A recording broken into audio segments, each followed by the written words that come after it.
또 읍면동을 없애고 주민자치회를 법인화시켜서 읍면동 역할을 대신하겠다.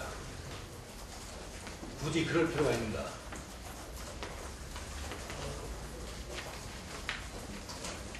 이 문제도 한번 재검토할 필요가 있다. 그건 뭐 확신 없습니다만 재검토할 필요가 있다 해서 이따 비공개 회의 때 좀 더 깊이 있는 이야기를 하겠습니다. 이상입니다. 네, 마지막 김영재 의원님 말씀드리겠습니다.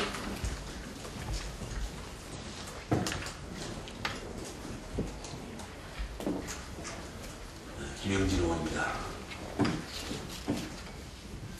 지금 교육감 선거와 교육위원 선거를 앞두고 있는데 교육감 선거는 2월 2일 후보 등록이 지났음에도 불구하고 여전히 지방교육자치법 개정이 이루어지지 않아서 문제가 계속되고 있고 또 2월 18일이면 이제 교육위원 선거 등록을 후보 등록을 앞두고 있습니다. 이런 상황에 정부가 이런 입법은 문제에 있어서 국회로 하여금 원활하게 관계법 개정에 이르도록 서로 협력을 하고 같이 이런 심각한 교육 현장의 문제들에 대해서 고민을 해야 할 텐데 지금 이때 교과부 차관이 교육감 후보에 대한 조정을 팔을 걷어붙이고 나섰습니다. 그래서 현직 부교육감이 교육감 선거에 출마하려고 오래전부터 준비를 다 해오고 있는데 이번에 나가지 말라. 그리고 우리가 추천한 사람을 당선될 수 있도록 당신이 있으면서 적극 도와라. 이런 식은 아주 노골적인 관권 선거가 시작되고 있는 것 같습니다. 이 사태의 심각성에 비추어서 지난 교육과학기술위원회에서 저는 이 내용에 대해서 교과위원회에서 그 진상을 규명해야 된다. 이것은 명백한 관권 선거가 시작된 것이기 때문에 더구나 이 교육감 선거에 대해서 이런 식으로 후보를 정부가 나서서 조율하는 일은 과거에도 없었고 심지어 유신이나 군사정권 때도 그렇게 노골적으로 아주 드러내놓고 한 일은 없다. 그렇기 때문에 그 진상조사를 하자. 이렇게 진상조사위원회 구성 제안을 했습니다. 그 후로 우리 이종걸 교과위원장께서 여야 간사를 통해서 진상조사위원회 구성을 하자고 하니까 한나라당에서는 납득할 만한 이유를 제시하지 못하면서 그 진상조사위원회 구성을 반대하고 있습니다. 이건 벌써 지금 문제 제기를 제가 한 지 한 5일이 됐는데 시간이 계속 흘러가고 있습니다. 이건 당사자들을 상대로 해서 증거를 인멸할 우려도 있고 또 문제가 상당히 있다고 봅니다. 그래서 더 이상 이 문제는 우리가 한나라당의 참여를 한다든가 진상조사위원회 합의를 해줄 때까지는 기다리고 있어서는 안 되겠다. 이 문제는 우리 당에서 이 교육감 선거에 대한 관권 선거 개입 진상조사위원회를 구성을 해서 명백하게 그 책임 소재를 가리고 그리고 교과부 장관과 그 차관에 대해서 이 문제와 관련해서 어떤 역할을 했는지 그 진상을 규명해서 국민에게 밝히는 것이 좋겠다고 생각합니다. 이와 관련해서 한나라당이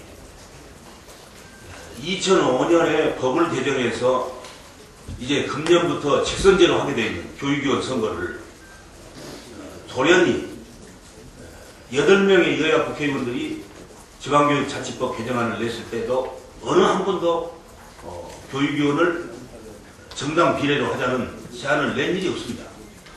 그런데 교과위 법안 소위에서 어떤 한 분이 이 골치 아픈 문제를 직선으로 하지 말고 정당 비례로 하자. 그리고 교육 경력도 다 삭제하자. 이렇게 해서 교육 경력 삭제하고 교육위원 정당 비례로 하자는 안을 냈던 것입니다. 그래서 이것이 안 된다 해서 우리는 당론으로 분명히 결정을 하고 교육 자치를 규정하고 있는 헌법 제34조에도 이건 위반일 뿐만 아니라 우리 지방교육자치법에도 위반이고 또 시대정신에도 맞지 않기 때문에 정당 비례로 하는 건 옳지 않다. 이렇게 해서 우리가 의원총회에서 당론으로 결정했던 것입니다. 그런데 이 당론을 무력화시키는 여러 가지 시도들이 지금 나오고 있습니다. 대단히 유감스럽습니다. 이런 일은 중단돼야 한다고 저는 생각하고요. 그리고 한나라당이 지방교육자치법을 무력화시키면서 정당 비례로 하자고 제안하면서 바로 정부에서 교과부가 교육감 선거에 대한 후보 조정을 팔을 걷어붙이고 나선 이유가 이것은 예사롭지 않다. 이건 뭔가 확실한 진상을 규명해야 될 필요가 있다.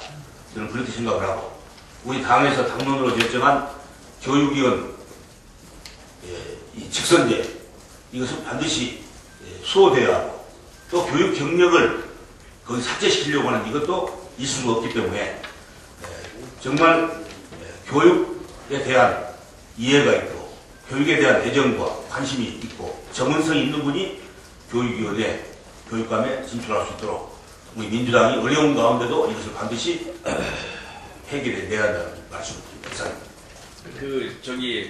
그리고 그렇게 되면 국민 분열이 일어날 소지가 매우 그런 위험이 커요. 그래서 특히 또 이게 이 지역 감정으로 비화돼 버리면 큰 문제입니다. 이런 위험한 얘기를 왜 하는가 싶고요. 또 그렇다면 좀 논리적으로 일관되게 하려면 왜 4대강 사업은 그것은 커뮤니티에 붙이자고 안 하는 건가 이렇게 묻고 싶습니다. 제가 오늘 좀 일부만 얘기를 하고 싶었던 것이 우리 수도권 제가 다니다 보니까 좀 말씀들이 있어서 짧게 한 말씀 드리겠습니다. 이 수도권 규제에 관해서 인구 과밀을 불러올 글을 해제는 안 되지만 이 부분적으로 생활과 관련해서 좀 완화를 해야 된다는 얘기를 경기도에 제가 많은 분들이 얘기하는 걸 듣고 왔어요. 그래서 지금 서울과 수도권 주민의 실업 문제가 상당한 정도의 지금 상황입니다. 심각한 상황입니다. 국가 경쟁력을 강화하고 수도권 실업을 해결하기 위해서 수도권 규제 중에서 불가피한 부분적인 완화가 필요하다 이렇게 생각을 하고 있고요. 또 공해 없는 고부가가치 산업은 경기도에서 터잡을 수 있도록 길을 열어줘야 한다 이렇게 생각을 합니다.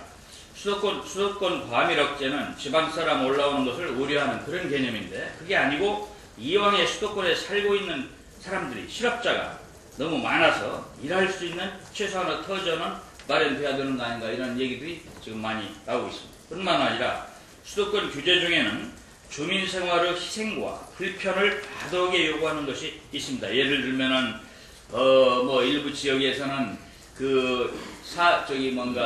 며느리를 받는데 그 옆에 집을 좀 다뤄내야 되는데 그것도 못 다뤄내서 곤란하다 이런 얘기도 하고 또 일부 군에서는 소방서를 지금 지어야 되는데 그것이 각종 군사적으로 묶여서 소방서도 못 지는 게 있고 이런 부분들이 상당히 있어요. 그래서 이런 건 지방 균형 발전과는 별개의 문제라고 생각하고 주민 생활의 행복 추구권에 관계되는 얘기입니다. 지금 정권이 세종시에 행정부 안 가려고 평당 200만 원짜리 땅을 갖다가 40만 원의 재벌한테 내주는 특혜를 베풀고 있는데 그런 조그마한 편의조차 경기도민을 위해서 또 배려도 못하는 거냐 이런 뜻에서 말씀을 드립니다. 정부와 국회는 수도권 정비법과 자연보전 권역에 대한 규제 중에서 주민생활과 직결되는 불가피한 일부는 풀어주도록 노력해야 합니다. 이런 말씀을 이기에 제가 말씀드립니다. 너무 길었습니다.